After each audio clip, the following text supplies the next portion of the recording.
Mirador, où est le chef? Franco le Mignon, le chef est où? Valsero, le chef est où? J. Remingono, le chef est où? Baron de Banga, le chef est où? Je pose la question aux talibans. Pourquoi je commence par là? C'est pour dire à ces petits illettrés qui viennent parler ici d'un journaliste qui a fait ses preuves au Cameroun et ailleurs, que quand vous ne comprenez pas le texte ou les vidéos des gens, passez comme un taxi plein. Je rappelle encore que Valsero est un taliban. J. Remingon est un taliban. Sébastien G. Lundu est un taliban. Si vous ne savez pas qui c'est, allez taper sur Internet. C'est pas quelqu'un de très connu en même temps. Les chancelions, bon, pas chancelions quand même, J. Remingon est un taliban. Sandy de Boston est un taliban. Aristide Mono est un taliban. Ça, c'est pour moi. Fridolin Kay est un taliban. Ceux que je viens de vous citer là ne sont pas des Bamileke. Ils sont des talibans. À ceux qui réduisent le terme taliban au Bamileke, c'est votre problème. Alors, je demande aux talibans, où est le chef de Balou? Valsero, le premier des talibans, qui veut venir nous distraire en disant que le chef a abandonné sa voiture et il a un frère millionnaire qui veut le faire sortir du pays. Valsero est un élément très dangereux. Il nous distrait, donc il va envoyer la gendarmerie fouiller tout droit là pendant que le chef est caché dans un village à l'ouest, quelque part là-bas. C'est une affaire de sagesse. Moi, à la place du chef, je ne courrais aucun risque d'aller à Douala. Ça dit que c'est une affaire de ça. C'est un problème de bon sens. Je ne courrais aucun risque d'aller à Douala. Qu'est-ce qu'il m'avait fait à Douala? Je suis plus en sécurité avec mes confrères chefs dans d'autres villages qui peuvent mieux me protéger, qui peuvent mieux me cacher. Donc, Valsero, arrête de jouer ce rôle où tu distrais. Tu sais, tu es doué dans ça quand même. Tu es doué dans ça. Tu es doué dans la distraction. Tu sais distraire le peuple, l'opinion. L'autre pan de la chose, c'est que c'est toujours le même Valsero qui a engagé des histoires où ce sont les Ekans qui s'acharnent sur les Bamileke par rapport à cette affaire. Que ce sont les Ekans qui veulent la justice. Valsero, je te ferai remarquer qu'il ne s'agit pas là d'un chef Bamileke qui a tué les enfants Ekans. Le problème est Bamileke, si tu veux que je parle comme ça. Et nous voulons tous la justice. De la même manière qu'on réclame la justice dans l'affaire Martinez-Zoro. Martinez-Zoro était un Ekan. Les personnes qu'on a soupçonnées d'avoir commandité son crime, je dis bien soupçonnées, sont Ekans. Les personnes qui ont le plus parlé de cette affaire sont Ekans. J. Remingon nous a créé l'affaire d'Assimi Gaëtan, de Badio Ousmane, de Danger, de Prado Noir. Ça n'a jamais existé. Ça a quand même influencé les gens. Guy Zoro, qui est devenu une vedette de cette affaire, sont tous des Ekans. On n'a entendu nulle part que les Bamileke veulent attaquer les Ekans. Pourquoi vous êtes comme ça? Pourquoi vous voulez toujours nous traîner dans les affaires de tribalisme? Et on dirait qu'aujourd'hui, pour plaire aux gens, il faut que quelqu'un dise que oh, il y a la bamiphobie dans ce pays. C'est le nouveau mot. Hein. C'est-à-dire que si tu veux plaire aux gens, parle comme ça. Les amis. Les amis. Moi, je me bénis toujours le Seigneur pour ma vie parce que j'ai réussi à être quelqu'un qui est dans le détachement. Vous voyez un peu. Il y a beaucoup de gens là qui se taisent parce qu'ils préservent leurs intérêts. Je les comprends. Bon, vous savez, on est dans un pays où les gens ne veillent qu'à leurs intérêts. Nous tous, hein, nous tous, on a des intérêts. Hein. Nous tous, on a des intérêts. Moi-même, je peux me taire dire que mon frère, je ne veux pas que mon actuel patron avec qui je vais travailler commence à me regarder comme si j'étais un bamiphobe. Vraiment, moi, je préserve mon travail. Nous tous, on peut faire ça. Nous tous, on peut faire ça. Mais comme je sais que quand je viens dénoncer une affaire ici, ça n'a rien à voir avec l'ethnie. C'est moi qui ai mis en lumière cette histoire, que vous le vouliez ou pas. Vous avez voulu étouffer cette affaire. Ça faisait 1 semaine et demie. Ces enfants ont été cramés le 6. Ils ont été arrêtés le 5 et cramés le 6. Et ce n'est que le 15 que je suis venu mettre la lumière dans cette affaire.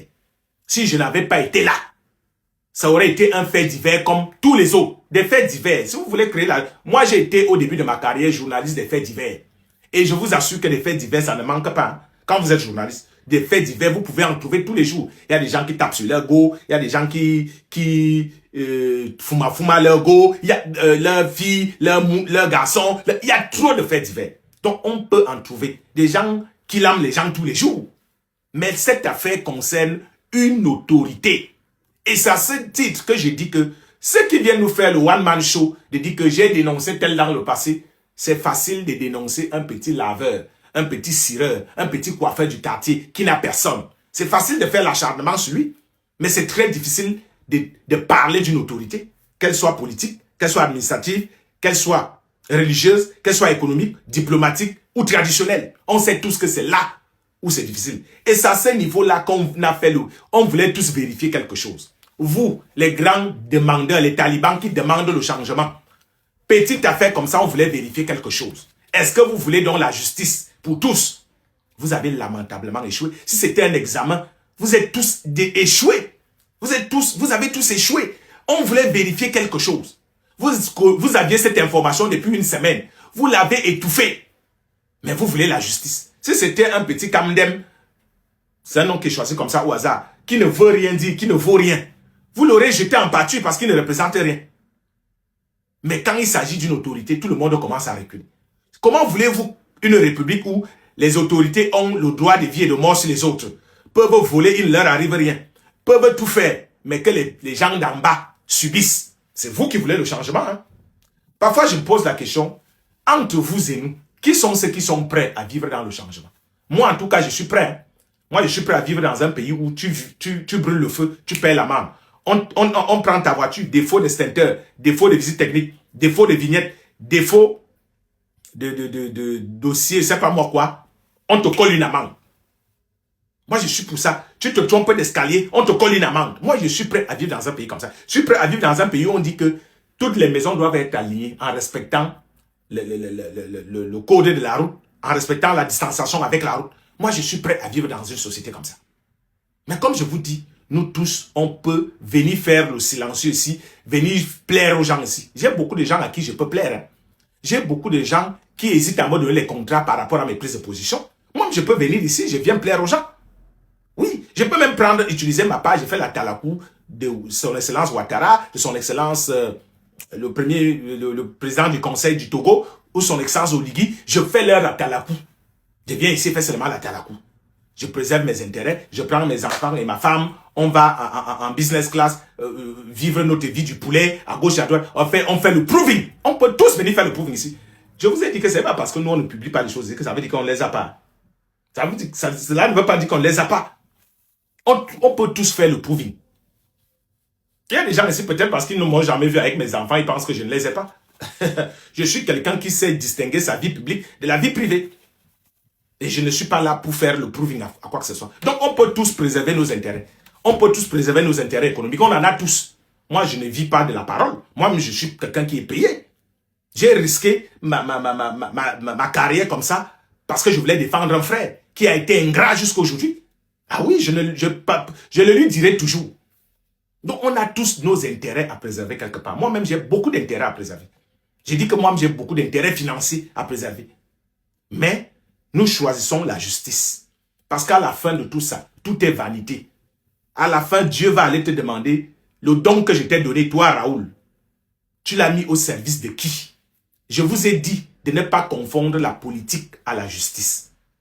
Si quelqu'un me dit que je suis du mauvais côté parce que je suis dans un camp politique, la politique, c'est un jeu parfois un jeu de dupe, de Ndjangi, un jeu de mythomanie, d'esbrouf.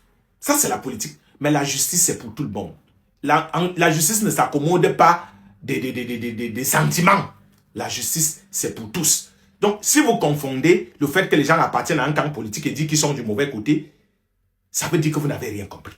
Nous voulons tous la justice. Et tant que vous allez continuer à tordre le cou à cette justice, vous cachez le chef parce que vous voulez nous amener dans un combat de chiffonniers que vous appelez le tribalisme. Les amis, nous allons tous lire l'heure. Et à tous ceux qui passent le temps à venir dans mon inbox à dire qu'un jour, moi aussi je vous dis un jour, on va se croiser.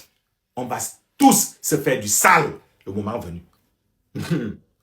Ne sous-estimez pas l'adversaire. C'est toujours votre plus grande erreur. Abimté. Pour le moment.